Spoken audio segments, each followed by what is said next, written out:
अध्याय 12 जीते जी मरना। पलटू साहब की वाणी में जीते जी मरने और मरकर पुनः जी उठने या जाग उठने का उल्लेख पाया जाता है।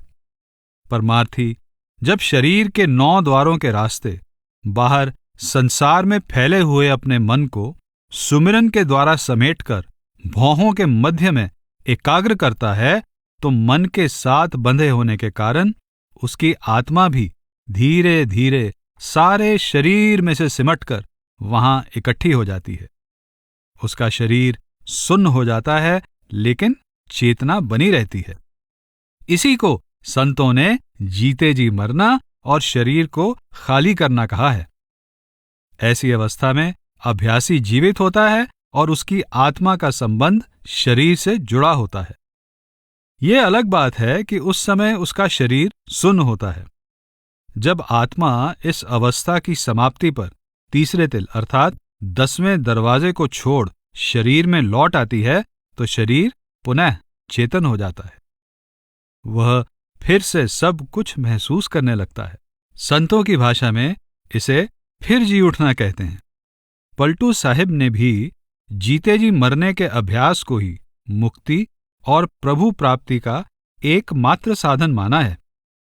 आपका कहना है कि मरकर फिर जी उठने वाला अभ्यासी ही आवागमन के चक्कर से मुक्ति पाता है, वही परम धाम में पहुंचता है और उसी का प्रभु से मिलाप होता है।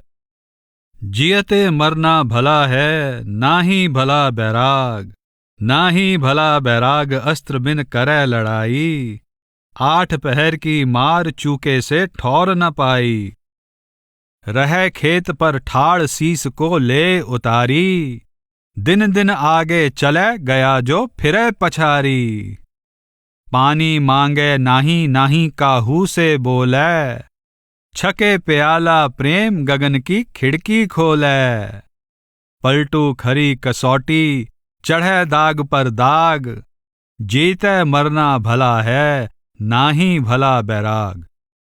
पलटू साहिब हमें समझाते हैं कि घर बार छोड़कर वैरागी बनने के बजाय जीते जी मरने का अभ्यास करने में ही हमारी भलाई है।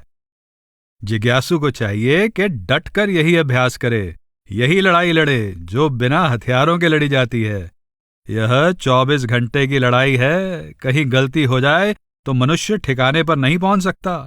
मन और माया के साथ इस लड़ाई में विजय प्राप्त नहीं कर सकता। उसे चाहिए कि मैदान में डटा रहे, अपनी हस्ती के मिट जाने से न डरे, मैदान में हर रोज आगे कदम बढ़ाए। अगर जरा सा भी पीछे हटेगा तो हार जाएगा।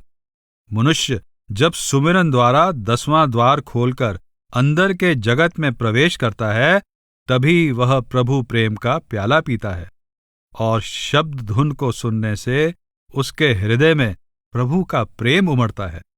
प्रभु के प्रेम का अमृत पीकर तृप्त हुए उसे संसार की किसी चीज की इच्छा नहीं रहती।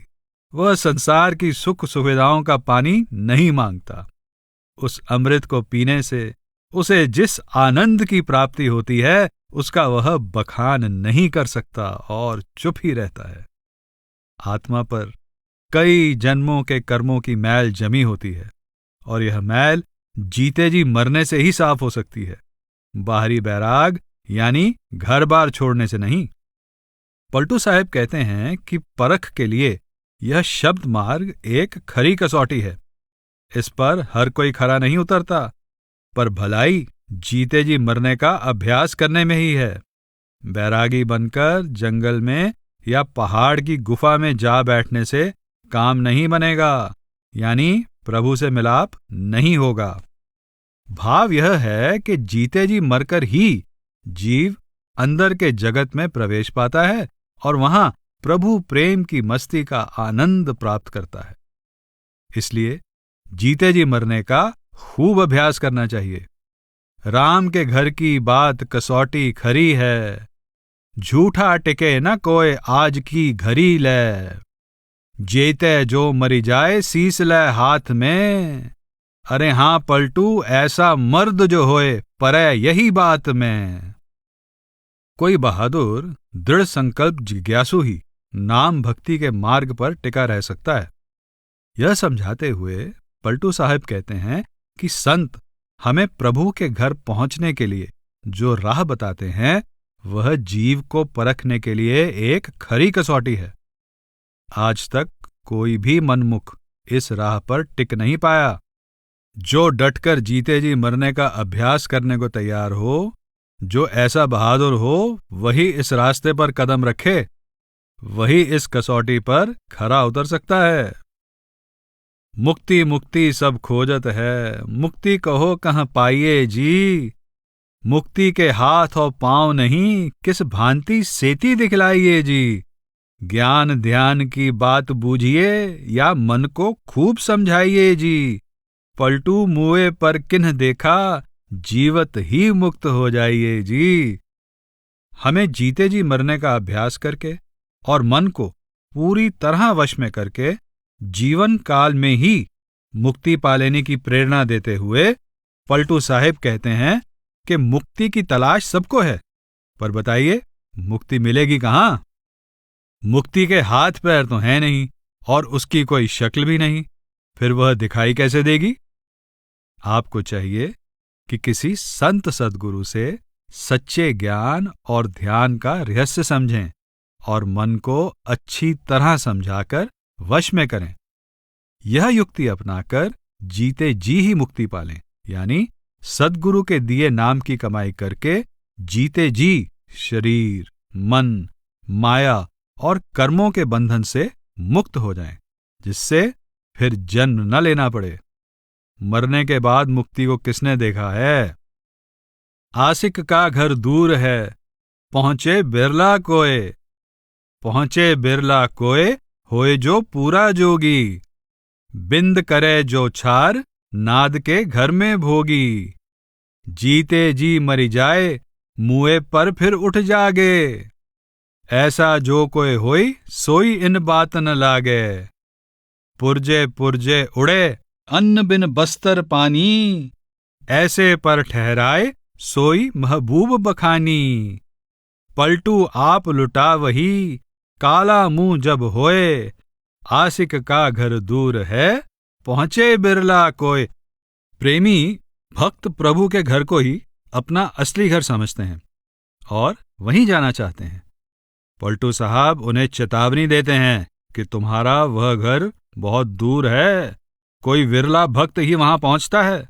वही भक्त वहां पहुंचता है जिसका सुरत शब्द योग का अभ्यास पूर्ण हो गया हो, जिसने काम भावना को पूरी तरह मिटा दिया हो, जो अंतर में शब्द धुन का आनंद लेने में मग्न रहता हो और जो जब चाहे जीते जी मरकर फिर जी उठता हो। जिसने ऐसी अवस्था प्राप्त कर ली हो, उसी का प्रेम मार्ग में विश्वास बना रह सकता है। वही इस मार्ग पर टिका रह सकता है। वह प्रभु के प्रेम में मग्न हुआ, भूखा, नंगा और प्यासा भी रह लेता है। वह शरीर के टुकड़े टुकड़े हो जाने की नौबत आ जाने पर भी इस मार्ग पर डटा रहता है। ऐसे भक्त को ही लोग प्रभु का प्यारा कहते हैं। अपमानित होने पर वह अपने अहम को एक और रखकर अपमान को खुशी खुशी सह लेता है। प्रभु के प्रेमियों का घर बहुत दूर है। प्रभु के प्रेम में मस्त होकर अपने आप को बिल्कुल भूल चुका कोई विरला ही वहां पहुंचता है। भाव ये है कि जीते जी मरकर शब्द से जुड़ने का अभ्यास हो जाने पर ही भक्त का प्रभु प्रेम दृढ़ होता है और तभी उसका प्रभु से मिलाप होता है।